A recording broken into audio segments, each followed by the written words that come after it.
पैशासाठी वारंवार होणाऱ्या भांडणाचा अखेर जीव घेणं शेवट।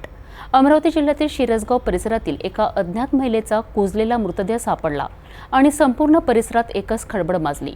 काही तासातच पोलिसांनी आरोपीला अटक करून खळबळजनक माहिती उघड केली आहे। पाहूया काय होती संपूर्ण घटना। शिरसगाव कसबा परिसरात ब्राह्मणवाडा रस्त्यावर एका नाल्यात एका महिलेचा ब्लँकेटमध्ये गुंडाळलेला मृतदेह आढळून आला।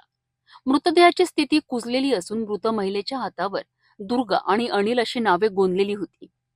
पोलीस अधीक्षक विशाल आनंद यांच्या सूचनेनुसार तपासाकरिता स्थानिक गुन्हे शाखेचे पथक घटनास्थळी दाखल झालेत।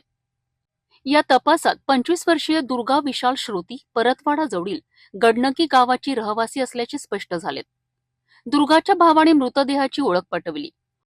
पुढील चौकशीत दुर्गाचे अनिल जांभेकर नावाच्या इसमाशी प्रेम संबंध असल्याचे समोर आले।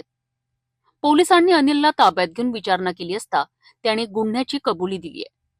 त्याने सांगितले की दुर्गा सतत पैशांची मागणी करीत असे, त्यामुळे भांडणं वाढली। संतापाच्या भरात त्याने दुर्गाचा गळा दाबून खून केला आणि मृतदेह हातपाय बांधून ब्लँकेटमध्ये गुंडाळून नाल्यात फेकून दिला। अनिलने मृतदेह मोटारसायकलला बांधून तो शिरसगाव रस्त्यावर नेला आणि तिथे टाकला। पोलिसांनी आरोपी अनिलला अटक करून शिरसगाव पोलिसांच्या स्वाधीन केले आहे।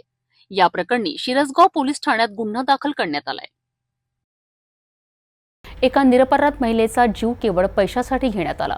पोलिसांनी तातडीने तपास करून आरोपीला ताब्यात घेतले आहे। गुन्हेगारी घटनांमध्ये वाढ होत आहे, अशीच गुन्हेगारी विरोधातील ठाम भूमिका आणि खबरदारी आवश्यक आहे, जेणेकरून वाढत्या गुन्हेगारीवर नियंत्रण मिळवता येईल।